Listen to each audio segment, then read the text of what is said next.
हाय। Trump को जो करना था उन्होंने कर दिया। उसका असर क्या होगा? कयास लगाए जा रहे हैं, रिसेशन होगा अमेरिका में, दुनिया में रिसेशन आ सकता है, अमेरिका में महंगाई बढ़ सकती है, हो सकता है। हमारे ऊपर क्या असर पड़ेगा या क्या असर पड़ सकता है? लड़ाई जो है वो चीन और अमेरिका के बीच की है। हम लोग तो उसमें एक तरीके से फंस गए, मतलब जैसे गेहूं के साथ घुन भी पिस जाता है, it is something like that. लेकिन जो हमारा ट्रैक रिकॉर्ड है, हमारे ऊपर कोई बहुत ज़्यादा असर पड़ने वाला नहीं, क्योंकि हमारा जो एक्सपोर्ट है गुड्स का, मतलब जो सामान भेजते हैं उसके ऊपर उन्होंने टैरिफ लगाया। हमारा कोई बहुत ज़्यादा एक्सपोर्ट नहीं, कुछ सेक्टर्स पे थोड़ा बहुत असर आएगा, ऐसा नहीं कि प्रभाव नहीं पड़ेगा, प्रभाव तो पड़ेगा ही पड़ेगा।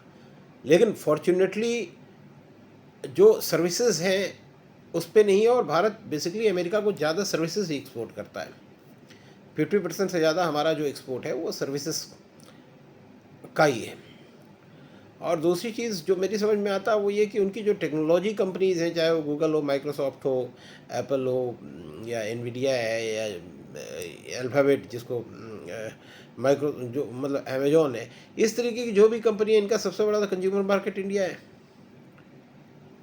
तो अगर वो सर्विसेज पे उनको पता है कि इंडिया ही, क्योंकि चाइना ने तो अपने यहाँ इनको घुसने ही नहीं दिया, चाइना में यूट्यूब वगैरह तो चलता नहीं है, तो इनकी जो रेवेन्यू, सबसे मेजर सोर्स ऑफ रेवेन्यू है वो इंडिया है। तो इस कारण से वो सर्विसेज के ऊपर में हमें तो नहीं लगता कि वो कभी टैरिफ लगाएंगे भी। और सर्विसेज, हम सर्विसेज ड्रिवन इकोनॉमी है, अमेरिका भी सर्विसेज ड्रिवन इकोनॉमी है, ये हमारे लिए आज ये प्लस पॉइंट हो गया। लेकिन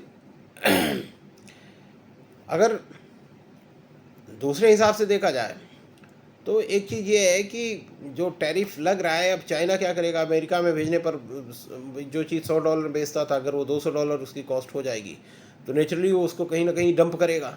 तो एक संभावना ये बन रही है कि वो भारत जैसे और देशों के अंदर में अपना सस्ता माल बेच बेच करके डंप करेगा। उसके लिए सरकार को जो करना है वो अपना कर रही होगी। तो वो सब चीज़ें तो हम लोग के बस में है नहीं।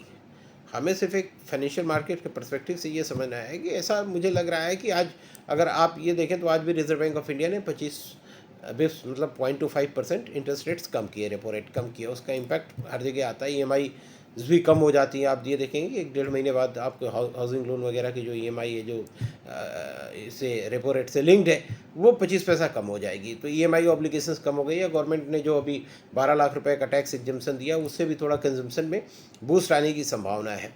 तो रिजर्व बैंक को जो करना है मॉनेटरी पॉलिसी के लेवल पर, या गवर्नमेंट ऑफ इंडिया को जो फिस्कल पॉलिसी के तौर पर करना है, वो अपना कर रहे हैं, करेंगे।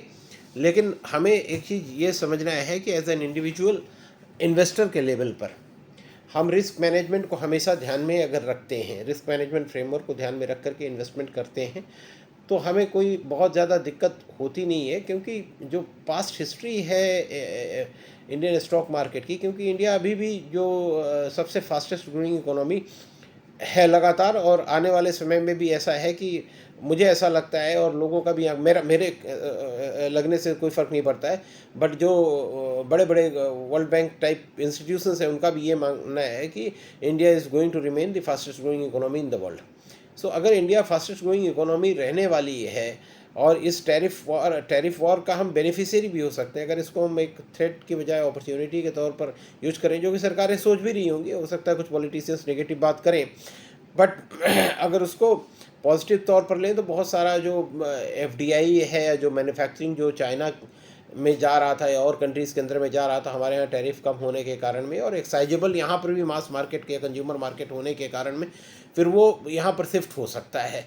तो ये सब बातें तो समझ में आएंगी 6 महीने साल भर बाद समझ में आएंगी भी। तो ये रातों रात तो ना अमेरिका मैन्युफैक्चरिंग बेस बन जाएगा, ना इंडिया के अंदर में इतना कुछ हो जाएगा। लेकिन मुझे ये लगता है कि नेट में हमारे लिए ये प्लस ही रहेगा। बिकॉज आप 91 को देखें, 95 को देखें, 2008 को देखें, 2013 को देखें, 2020 को देखें, हर सिचुएशन में जब कभी भी चैलेंजेज आते हैं तो हम लोग का ट्रैक रिकॉर्ड ये है कि हम वहाँ से फास्ट लर्निंग ले करके एक लेवल ऊपर चले जाते हैं।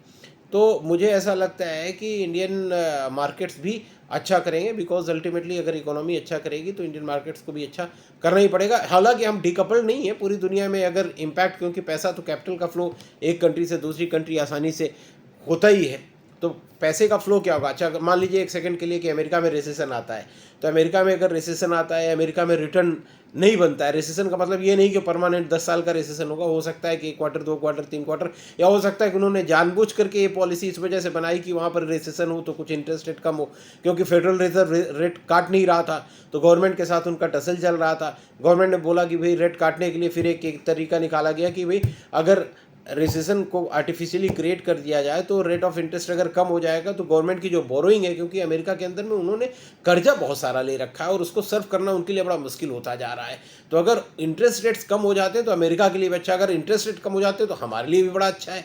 हमारे यहाँ तो कम होना शुरू हो गया, हम तो और भी कम हो सकते थे पहले, लेकिन अमेरिका चूंकि कर ही नहीं रहा था इंटरेस्ट रेट अपने यहाँ कम, तो हमारी मजबूरी थी, हम भी नहीं कम करते थे। कारण ये कि हमारा पैसा फिर यहाँ से निकल करके, जो FIIs का पैसा यहाँ से निकल करके अमेरिका जा रहा था, अब उसको काउंटर करने के लिए अब हमारे अगर वहाँ रिसेशन आता है तो अच्छी बात है। एक स्टडी भी हमने 3-4 साल पहले पढ़ी थी जिसमें यह था कि अमेरिका का रिसेशन हमेशा इंडियन इकोनॉमी के लिए अच्छा रहा है, तो एक तो व्यू ये बन रहा है। अच्छा आप एज एन इन्वेस्टर आपको क्या करना है, आप हिस्ट्री देखिए स्टॉक मार्केट की, अगर आप हिस्ट्री देखें तो आप ये पाएंगे कि जैसे सेंसेक्स है, सेंसेक्स 1981 से है, आज हम 2025 में हैं, इस इतने साल में मान लीजिए 100 का तकरीबन 75,000 का ले है, तो मतलब 100 रुपये अगर आपने लगाया तो वो 75,000 रुपये बनते इतने सालों में। लेकिन अगर आपने सिर्फ 10 जो बेस्ट डेज अगर आप इन्वेस्टेड नहीं रहे तो वो रिटर्न घट करके 75,000 की बजाय 30,000 आ जाता है। दैट मीन्स कि आपका इन्वेस्टेड रहना सबसे ज़्यादा इंपॉर्टेंट है, क्यों किस दिन ये मार्केट टर्न अप कर जाएगा ये किसी को नहीं पता है। मार्केट ने बेस बना लिया, हो सकता है कि बॉटम बन भी गया हो सकता है नहीं भी बना हो, बट बाई एंड लार्ज ये है कि आज से हम अगर 1 साल बाद, 1.5 साल बाद, 2 साल बाद पिक्चर देखेंगे तो बिल्कुल अलग होगी। आप अपने एसेट एलोकेशन पे बने रहिए, अपने फाइनेंशियल गोल्स पर फोकस करके इन्वेस्टमेंट करिए, और कुछ ना कुछ ऊपर नीचे होता रहता है, होता रहा है। आज कुछ होगा, 6 महीने बाद कुछ होगा, साल भर बाद कुछ होगा। अगर आप अपने मेथड में सही है, रिस्क मैनेजमेंट फ्रेमवर्क सही है, तो आपका वेल्थ भी बनेगा और आपका फाइनेंशियल गोल्स भी पूरे हों, जो हम लोग हमेशा प्रयास करते हैं कि आपकी हेल्प करने की। So with this thank you. छोटा सा वीडियो है, आप हमसे जो बन पड़े आप सवाल भी पूछ सकते हैं, कोई दिक्कत नहीं है। Thank you.